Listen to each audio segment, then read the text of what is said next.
भक्त और भगवान का संबंध कितना अटूट होता है, आप इस सुंदर वृतांत से जान जाएंगे। एक बार की बात है, एक संत जगन्नाथ पुरी से मथुरा की ओर आ रहे थे। उनके पास बड्ढे सुंदर ठाकुर जी थे।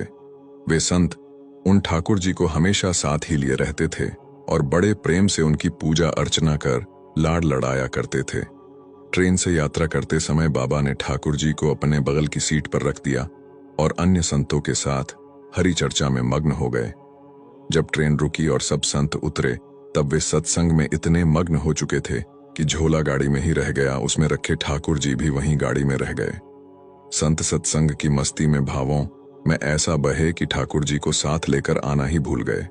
बहुत देर बाद जब उस संत के आश्रम पर सब संत पहुंचे और भोजन प्रसाद पाने का समय आया, तो उन प्रेमी संत ने अपने ठाकुर जी को खोजा और देखा कि हाय, हमारे ठाकुर जी तो हैं ही नहीं।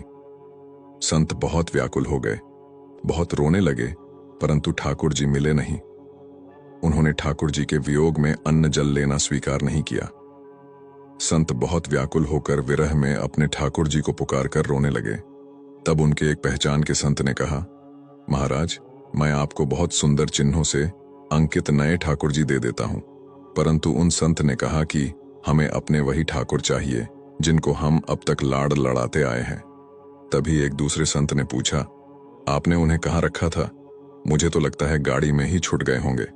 एक संत बोले, अब कई घंटे बीत गए हैं, गाड़ी से किसी ने निकाल लिए होंगे और फिर गाड़ी भी बहुत आगे निकल चुकी होगी। इस पर वह संत बोले, मैं वहां जाकर स्टेशन मास्टर से बात करना चाहता हूं। सब संत उन महात्मा को लेकर स्टेशन पहुंचे।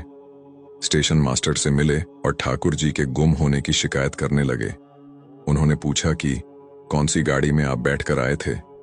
संतों ने गाड़ी का नाम स्टेशन मास्टर को बताया तो वह कहने लगा, महाराज, कई घंटे हो गए, यही वाली गाड़ी ही तो यहाँ खड़ी डीडी ही हो गई है और किसी प्रकार भी आगे नहीं बढ़ रही है। न कोई खराबी है, न अन्य कोई दिक्कत। कई सारे इंजीनियर सब कुछ चेक कर चुके हैं, परंतु कोई खराबी दिखती है नहीं।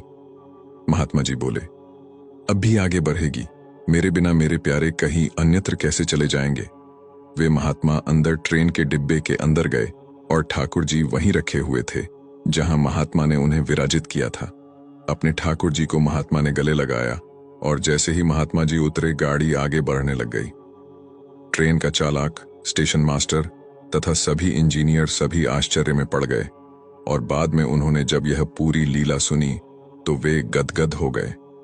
उसके बाद वे सभी जो वहां उपस्थित, उन सभी ने अपना जीवन संत और भगवंत की सेवा में लगा दिया। भक्तो भगवान जी भी खुद कहते हैं ना, भक्त जहां मम पग धरे तहां धरूं मैं हाथ, सदा संग लाग्यो फिरूं, कबहू न छोड़ूं साथ। मत तोला कर इबादत को अपने हिसाब से। ठाकुर जी की रहमतें देखकर अक्सर तराजू टूट जाते हैं। प्रभु भक्ति हमारी आत्मा का उत्सव है। प्रभु की भक्ति यानी प्रभु से एकमयता, तन्मयता। भगवान की भक्ति करते करते भक्त क्षीर नीर की तरह एक हो जाता है। दूध और पानी दोनों भिन्न द्रव्य हैं, परंतु ये दोनों जब एक साथ मिल जाते हैं तब एक रस हो जाते हैं। उसी प्रकार भक्त और भगवान का भी दूध और पानी जैसा संबंध है। उन्होंने कहा, भक्त और भगवान के साथ एकमेकता का संबंध जोड़ ढाने के लिए परम आलंबन कोई हो तो वह भक्ति है। कृपया वीडियो देखने के बाद शेयर अवश्य करें